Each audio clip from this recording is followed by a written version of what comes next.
Buenas tardes, continuamos con la clase del 2 de junio del 2020. En este vídeo voy a explicar el significado de las palabras inalienable, imprescriptible e inembargable. Son términos que no solamente se utilizan en materia agraria, pudiéramos encontrarlos en materia civil, en materia mercantil, en materia laboral o en otras materias, también en materia administrativa, ¿sí? Y no son exclusivas de derecho agrario, pero vamos en un momento dado a aplicarlas en esta materia, ¿sí? Y vamos a darle un significado, una connotación para que nos quede bastante claro. En materia agraria, inalienable significaría una característica atribuida a ciertos derechos de propiedad ejidal o comunal, ¿sí? Que los imposibilita para ser enajenados a título gratuito u oneroso. De manera que no es posible que cambien de titular mediante algún acto jurídico entre partes. Si vamos a explicar a grandes rasgos esto, ¿sí?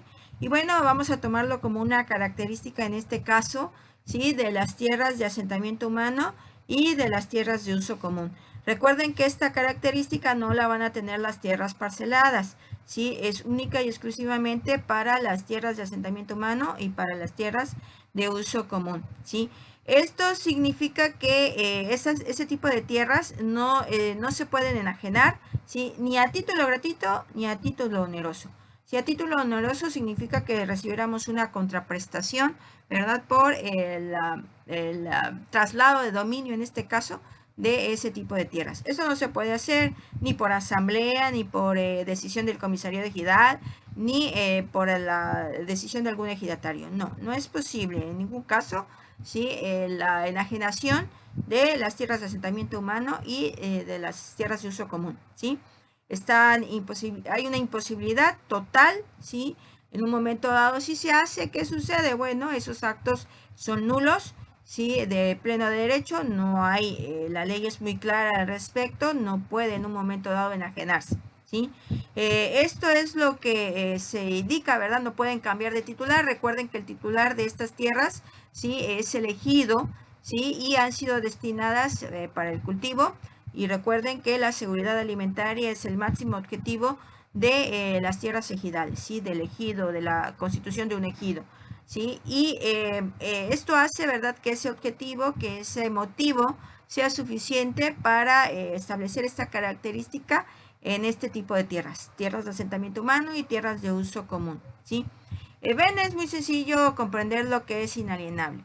Si no podemos realizar un acto jurídico, el que sea, hablemos de permuta, hablemos de compraventa, hablemos de donación, hablemos de depósito, de cualquier acto jurídico en un momento dado que traslade el dominio de estas tierras, ¿sí? Es nulo, no es posible hacerlo porque la característica es que son inalienables, ¿sí? Lo contrario a inalienable, pues es que es enajenable, ¿verdad? Sí, que sí podemos enajenarlo, que sí podemos realizar un acto jurídico, ¿verdad? En el cual hacemos el cambio del titular a través de un traslado de dominio, como una compraventa, si pudiera ser, ¿sí? Y entonces sí podemos realizar esos actos. Lo contrario de inalienable sería eso, sí, pero en el caso de las tierras de asentamiento humano y en las tierras de uso común, no es posible esto. La característica es que son inalienables. Muy bien, vamos a explicar lo que es imprescriptible. Vamos a recordar primero lo que es prescriptible, lo que es prescripción. Ya en otro vídeo se los he explicado, espero que lo recuerden. Sí, pero bueno, vamos a retomarlo. Si recuerden que prescribir significa adquirir o perder un derecho por el simple transcurso del tiempo, ¿sí? Si aquí la característica de las tierras de asentamiento humano y de las tierras de uso común es que son imprescriptibles, significa lo contrario, ¿sí?, de prescripción. Significa entonces que aquí, por mucho que pase el tiempo, nadie va a adquirir derechos y nadie los va a perder, ¿sí? Significa que las tierras de asentamiento humano, que las tierras de uso común, ¿sí?, por el simple transcurso del tiempo, el ejido no puede perder su derecho, ¿sí? Pero recuerden, esto solamente pasa con las tierras de uso común y con las tierras para asentamiento humano. No sucede con las tierras parceladas. Las tierras parceladas sí puede prescribir, ¿sí? A favor de alguien y en perjuicio de alguien. ¿Sí? La tierra parcelada sí puede adquirirse por prescripción, sí puede perderse el derecho ejidal, ¿verdad? De la tierra parcelada, ¿sí? Por prescripción. No las tierras de asentamiento humano y no las tierras para uso común. Esas tierras son imprescriptibles. No importa cuánto tiempo pase, esas tierras siempre van a ser del ejido. Muy bien.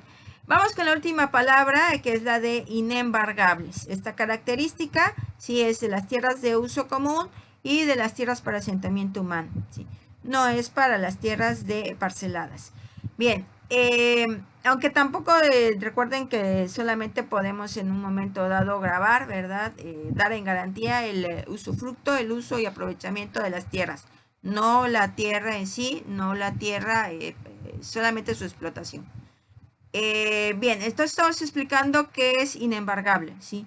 El embargo, sí, es un procedimiento que se da dentro de los juicios cuando una persona no paga una deuda, ¿verdad? Hay un deudor y un acreedor, ¿sí? Y el acreedor, pues para poder en un momento dado cobrarse, que le paguen, sí, pues muchas veces tiene que, los bienes del deudor tiene que embargarlos, ¿sí?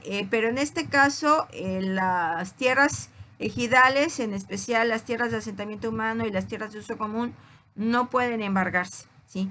Hay objetos, hay mercancías, ¿sí? Hay herramientas, en este caso hay tierras, que no pueden ser embargadas por ley, porque la ley así lo dispone, ¿sí? Aunque esa persona nos deba mucho dinero, aunque ese grupo, en este caso en el ejido, nos lleva mucho dinero, ¿verdad? No es posible embargar, ¿sí? Las tierras ejidales, específicamente las tierras de asentamiento humano y las tierras de uso común, ¿sí? Así que bueno, tendremos que buscar la manera de cobrarlo con otras mercancías, con otras cosas, ¿sí? Pero las tierras de asentamiento humano y las de uso común no podemos embargarlas, ¿sí? La titularidad es exclusiva, ¿sí? Del ejido, ¿sí? Por lo tanto, no es posible acceder a esta situación de embargar, ¿sí? Las tierras ejidales, específicamente las tierras de asentamiento humano y las de uso común. Espero que con esta pequeña explicación les haya quedado claro cuáles son las características, ¿sí? Para que, bueno, en un momento dado, si se les pregunta, pues sepan responder.